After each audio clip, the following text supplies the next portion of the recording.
राम राम राम राम राम। मनुष्यों का वही सर्वश्रेष्ठ धर्म है जिससे अधोक्षज भगवान श्री वासुदेव में अहेतुकी और अव्यभिचारिणी भक्ति हो, जिससे अपनी अंतरात्मा प्रसन्न हो जाती है। वही परम धर्म है। संसार में बड़े बड़े विद्वान वक्ता तो बहुत मिल जाएंगे, किंतु श्रद्धावान सच्चे श्रोता बहुत दुर्लभ हैं। उपदेष्टा को यदि मेधावी बात को समझने वाला बुद्धिमान श्रोता मिल जाता है तो वो अपने हृदय का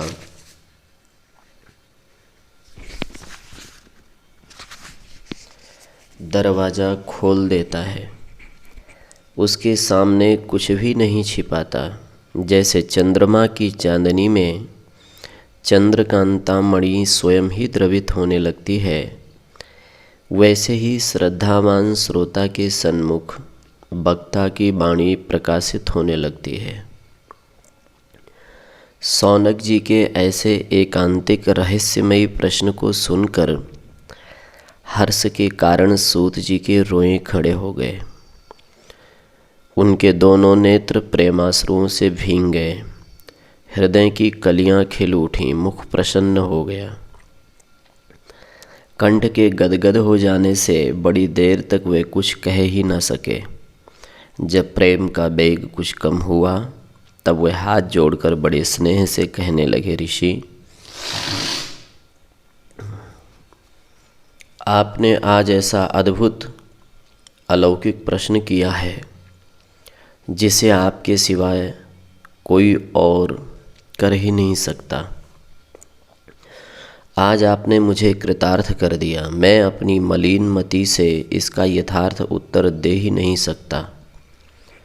मैं जो भी कुछ कहूँगा अपने गुरुदेव भगवान की कृपा से ही कहूँगा। मेरे पिता ने भगवान व्यासदेव जी से समस्त पुराण और इतिहासों को अध्ययन किया था।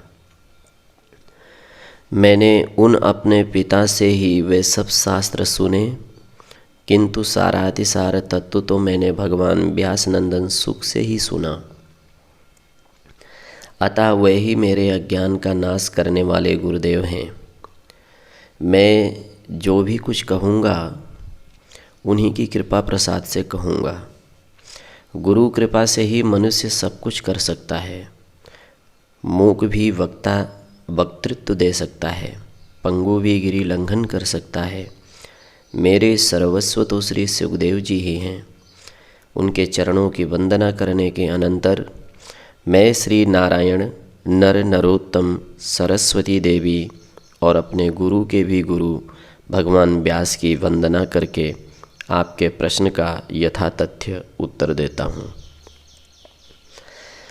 आपको तो शंका का कोई ही क्या, आपको तो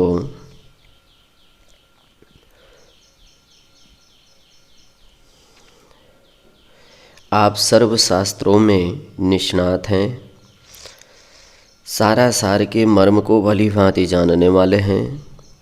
आपने यह प्रश्न लोक कल्याण के निमित्त किया है। मुझे निमित्त बनाकर आप इस संसार के सन्मुख प्रकट करना चाहते हैं। आप ऋषि मुख से प्रकट न करके सूत मुख से बोलना चाहते हैं। सभी तो आपके मुख हैं। यंत्र का मुख यंत्री के अधीन आप जैसा भाव चाहेंगे इस यंत्र से प्रकट कराएंगे। अथवा संसार में कहने योग्य श्री कृष्ण कथा ही है, उसके अतिरिक्त और कहें भी तो क्या कहें। इसलिए आप श्री कृष्ण कथा कहलवाना चाहते हैं। कृष्ण कथा से भी किसी कल्याण इच्छु की तृप्ति नहीं हुई और न होगी। इसमें श्रोता वक्ता दोनों को ही हर्ष होता है। अतः मेरा मन अत्यंत ही आह्लादित हो रहा है। मैं आपके पावन प्रश्न का प्रसन्नता के साथ उत्तर दूंगा।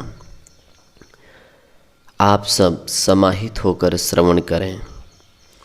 सूत जी कहने लगे, मुनियों, मैंने तो इसी को सार सुना और समझा है कि भगवान के चरणों में अहेतु की निष्काम भक्ति हो तो सभी यह लोग परलोक के कार्य बन जाएं। हृदय में यदि भगवान का वास हो गया तो फिर उसमें काम क्रोध रूपी असुर रह ही कैसे सकते हैं। समस्त दुखों का मूल कारण है काम। पहले हृदय में विषयों के भोगों की कामना उठती है। विषय भोग संसार में इतने अपर्याप्त हैं कि इसे सब प्राणियों की तो कौन कहे। यदि सभी विषय की सामग्रियां एक ही पुरुष को दे दी जाए तो वे सब मिलकर भी एक व्यक्ति की तृप्ति के लिए पर्याप्त नहीं है। फिर असंख्य पुरुषों की सभी वासनाएं नित्य नित्य पूरी होती रहें, यह असंभव बात है।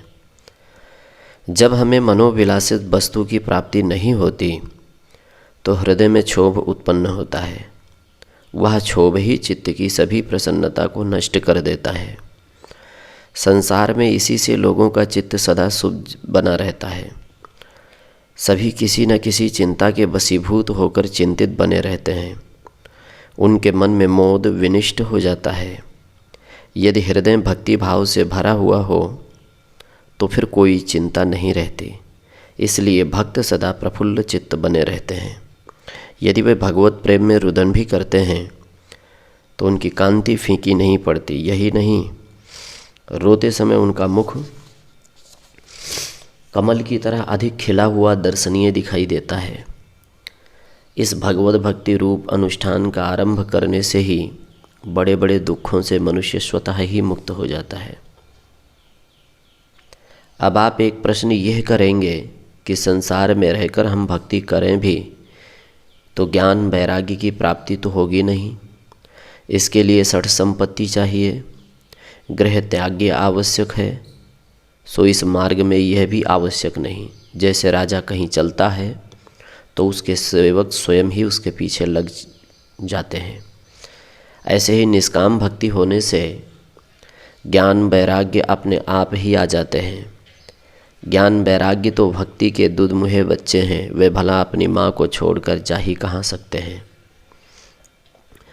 अब रही त्रिवर्ग की बात। शास्त्रों में बताया है धर्म करने से अर्थ की प्राप्ति होती है। अर्थ से इंद्रियों को सुख देने वाले काम को प्राप्त करते हैं। काम में पदार्थ के उपयोग से इंद्रिय जन्य सुख होता है। संसार में जो भी काम इस प्रयोजन से किए जाते हैं उनसे इस लोक में इंद्रियों को सुख हो और परलोक में भी स्वर्ग की प्राप्ति हो, अर्थात जिससे यह लोक परलोक दोनों सुख हो, वही धर्म माना गया है। प्रायः देखा गया है कि भगवत भक्तों को शारीरिक सुख प्राप्त नहीं होता भी है तो बहुत कम। वे प्रायः निर्धन अकिंचन ही देखे गए हैं। यदि भगवत भक्ति ही परम धर्म होता तो धर्म का फल जो अर्थ है उसकी प्राप्ति उन्हें विपुल मात्रा में होनी चाहिए। धर्म से जितनी अर्थ की प्राप्ति होती है परम धर्म के द्वारा उससे कहीं अत्यधिक प्राप्त हो तब तो ठीक है। यदि नहीं तो हम कैसे समझें कि भगवत भक्ति परम धर्म है, क्योंकि धर्म का फल तो अर्थ है और वो दिखाई नहीं देता। ऐसी शंका भी भ्रमात्मक ही है। धर्म का वास्तविक फल अर्थ सिद्धि ही नहीं है। धर्म का मुख्य प्रयोजन तो श्री भगवत चरणारविंदों में प्रेम होना ही है। जिस धर्मानुष्ठान से प्रभु के पाद्म पद्मों में प्रेम नहीं होता, जो धर्म भगवत भक्ति को उत्पन्न नहीं करता, जिस धर्म से भगवान वासुदेव की त्रैलोक्य पावनी मुनिमन हारिणी कमनीय कथाओं में रति ना हो, वह धर्म नहीं, धर्माभास है। वह निरर्थक परिश्रम है, ऊसर को यत्न से सींचने के समान है।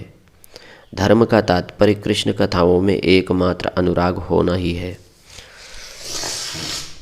धर्म का अनुष्ठान अर्थ के लिए नहीं किया जाता, उसका उद्देश्य तो एकमात्र मोक्ष की प्राप्ति होती है। धर्म के लिए किया जाता है, न कि काम के लिए। और धर्म का फल केवल काम भोग इंद्रिय सुख ही नहीं है। धन का सदुपयोग तो भगवत पूजन में हो। विपुल धन हो तो महाराजों की विभूतियों से भगवान वासुदेव का पूजन करें, उनकी पूजा अर्चा का प्रबंध करें। पूजा के लिए फल फूल के उद्यान आराम बनवाएं, दिव्य देवा भगवान मंदिर का निर्माण करवाएं, भगवत विग्रहों की प्रतिष्ठा करावें, खूब धूमधाम से पर्व और उत्सवों को मनावें, भगवत भक्ति का प्रसार और प्रचार करावें। यही धन का यथार्थ उपयोग है। अधर्म पूर्वक सदा इंद्रियों की तृप्ति में ही लगे रहने का नाम काम नहीं है। काम भी तो धर्म पूर्वक ही हो, केवल ऋतु काल में अपनी ही पत्नी के समीप, केवल संतान उत्पत्ति के लिए ही, वंश का मूलोच्छेदन ना हो, यह सनातन परंपरा बनी रहे। इसी भावना से पितरों के ऋण से मुक्त होने के निमित्त ही जाना चाहिए। अन्य इंद्रियों के विषयों का उपभोग विषय बुद्धि से नहीं, भगवत प्रसादी समझकर ही करना चाहिए। विषय तो वही हैं, इंद्रियों की तृप्ति उनसे वैसी ही होगी, केवल भावना बदलने की आवश्यकता है। अपने को विषयों का किंकर न बनाकर केशों का किंकर बनाना चाहिए। उन्हीं केशों को कोई कृष्ण कहते हैं, कोई परम तत्व बताते हैं, कोई अविनाशी अव्यक्त अलख अगोचर कहते हैं।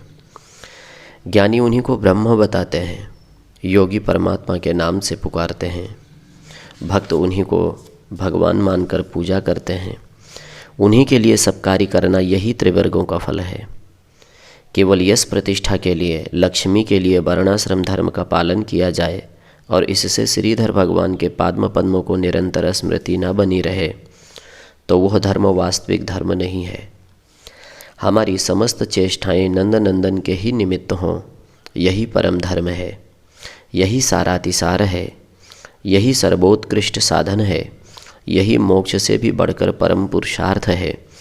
भगवान को प्रसन्न करना, यही वर्णाश्रम धर्म का प्रयोजन है। आप लोगों ने पूछा था मुख्य कर्तव्य क्या है, सो मैं तो मनुष्य योनि पाने का मुख्य कर्तव्य यही समझता हूँ। जैसे भी बने तैसे जिस उपाय से भी हो, उसी उपाय से, सब बातों से, सब ओर से मन को बलात् हटाकर एकांत भाव से उन भगवान वासुदेव की ही लीलाओं का और गुणों का निरंतर श्रवण करना चाहिए। उनके ही मधुराति मधुर नामों का त्रैलोक्य पावन यश का कीर्तन करना चाहिए। एकांत में बैठकर सब ओर से चित्त हटाकर उन्हीं का ध्यान करना चाहिए। यथा प्राप्त द्रव्यों से, सभी प्रकार के साधनों से, सभी प्रयत्न से उन्हीं परमात्मा का पूजन करना चाहिए। सौनक जी, आप ही सोचिए, जिनके ध्यान रूपी खड्ग से सभी प्रकार के क्लेश, सभी प्रकार की चिंताएं, सभी प्रकार के बंधन क्षण भर में काटे जाते हैं, उन भवभयहारी मदन मुरारी के पाद्म पद्मों में कौन प्रेम न करेगा? किसकी उनके चरणार बिंद में रति न होगी? सो ऋषियों, मैंने तो यही सर्वश्रेष्ठ सार समझा है। अब आप और क्या सुनना चाहते हैं वह मुझे आप बतावें। अब मेरा मन परम प्रफुल्लित हो उठा है।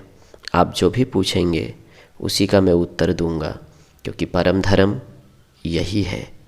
राम राम राम राम।